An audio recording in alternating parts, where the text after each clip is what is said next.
Hello, this is Pastor Terry Goodman, and I want to welcome you to the Wesleyan Connection. This podcast is primarily for the clergy and laity of the Holston Annual Conference. Join with me now as I take a look around the Connection and share some of the things happening in the churches of our annual conference. Hello, this is Pastor Terry Goodman, and I want to welcome you to the Wesleyan Connection podcast. This is podcast number 92. Well, if you've been listening, you'll notice over the last few weeks I'm having trouble with this Wednesday morning by 7 a.m. kind of stuff. Yesterday was a fun day. I spent a lot of time in a dentist office, and my lip was so numb that, well, it would have sounded very mumbled had I bothered to get things recorded yesterday, so I decided I'll just wait until Wednesday morning. And so here we are once again, me running late, getting a podcast up and going. But there is one up and going, and it's going to be one. I just want to talk with you a little bit about Christmas. You know, it's coming up soon, December 25th. It's every year. That's the same date, you know, and there's a lot of traditions that go along with the Christmas season. And I just want to just talk about some of those and share some ideas, especially about the Christmas Eve service. You know, that seems to be one of those services that people really enjoy coming to. Depending upon your church, there could be a very strong tradition about the Christmas Eve service. You know, some churches have to have it at 11 o'clock so they can end at midnight and walk out into the fresh new day of Christmas. Others prefer a more family-friendly approach with a 5:30 kind of service so that families can get together and do their Christmas Eve stuff. And then there are those that usually do them somewhere between, 5 and midnight.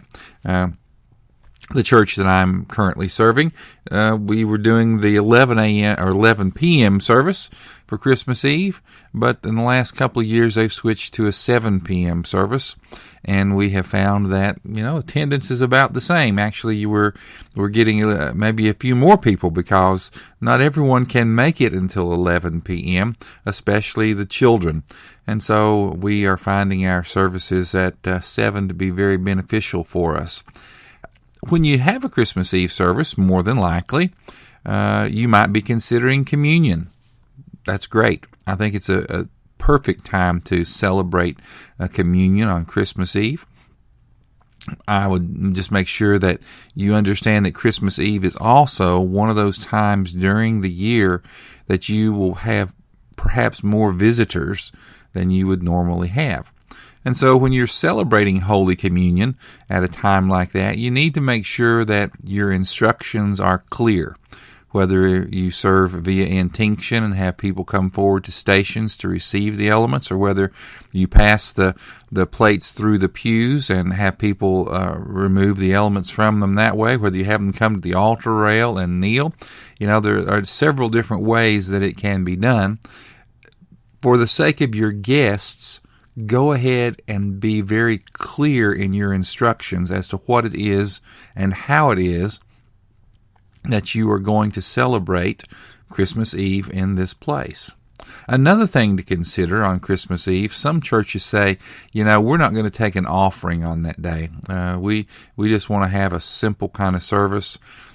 I have discovered that it's a perfect time to take an offering, but don't take the offering for your church. What do you mean don't take it for my church? Spell it out very clearly ahead of time. Decide as a church what you can do with the offering to help other people. In my particular situation, we use the Christmas Eve offering as a way to get some funds so that we can help with programs that are going on in the local elementary, middle, and high school. We set that money aside and help to buy food or help to buy supplies, maybe help to buy clothing for some of the children. For whatever reason it is, that money is then set aside and made available, and the schools know that they can turn to us and that they can have those funds made available to them. But it also helps you, I think, in the community to be able to say to those that are there on Christmas Eve, here is a gift that we are going to receive, and it's not for us. It's to help out others. Sort of like the gift of the Christ child, if you think about it. God gave and we received. The gift wasn't for God. The gift was for the whole world. And so that's a possibility on Christmas Eve. More than likely, you might have those candlelight communion services with the singing of Holy Night. Some churches will probably sing O Holy Night, but more than likely the candlelit part is associated with Silent Night. You see, there are a lot of traditions. There are a lot of things that have been done on Christmas Eve, and it's amazing to sit down and talk with pastors and church persons to hear the stories of how it's done differently from place to place.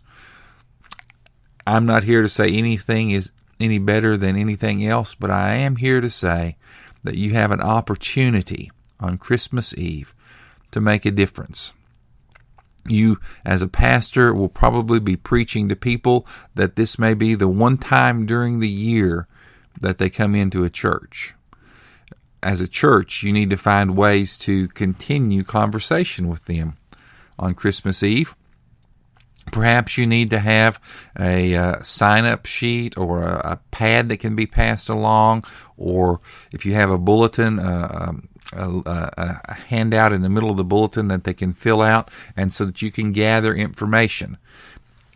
It's been suggested that you don't want to gather every piece of information possible from someone.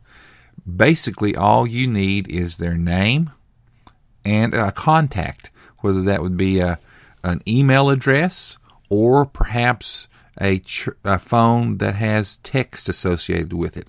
That's all you really need. Just some way to get in touch with them. So ask for a name, ask for a phone number with text associated if they'll share that with you, and possibly for an email.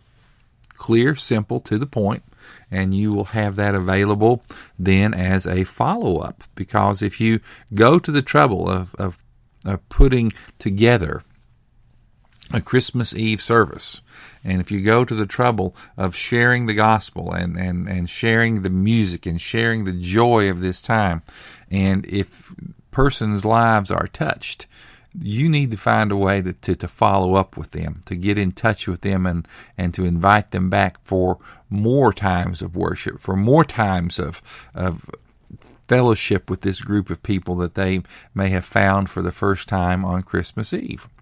And so, this has been sort of one of those rambling, off-the-head kind of podcasts. I didn't have anything written down. I just sort of thought about it for a little while.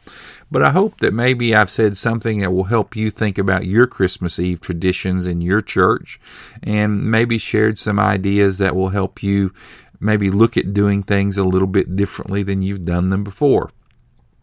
I want to thank you for listening to these podcasts. I do enjoy doing them. It's just become a little bit more difficult for me to keep in the pattern here in the last few weeks. And with Christmas season, it's going to be even more difficult to keep the pattern going. But I enjoy sharing. I enjoy hearing from you. I invite you to follow me. If you're listening to me at Spreaker.com, the Wesleyan Connection, go ahead and like it, and go ahead and follow me, and you can then be informed anytime a new podcast comes out. If you're following me on iTunes, I encourage you to do that as well. You can listen to me there on the iTunes channel called Wesleyan Connection, Connexion. And also you can listen to me on the YouTube channel that I post these items on. I don't know where you're listening from. You may have followed through a link that came from my Twitter feed. You may have followed through on a link that came from my Facebook feed. You may be listening to me on one of those other places that I mentioned. I'm on iHeartRadio as well. There's a Wesleyan Connection channel there. There's all kinds of ways that you can listen to me, and I encourage you to do that. But more importantly, go ahead and follow me. And that way you will have a up-to-date connection if I decide to post podcasts at a different time or maybe change the pattern somewhat. I'm looking forward to the new year. I'm hoping to get some podcasts done in connection with our conference, The Call. I've talked with Annette Spence, and we're thinking of some ideas of how I can do some for the call. So I'm looking forward to sharing with you.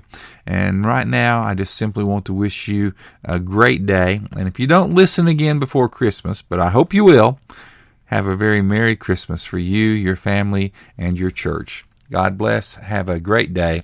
And go somewhere and be in church this coming Sunday.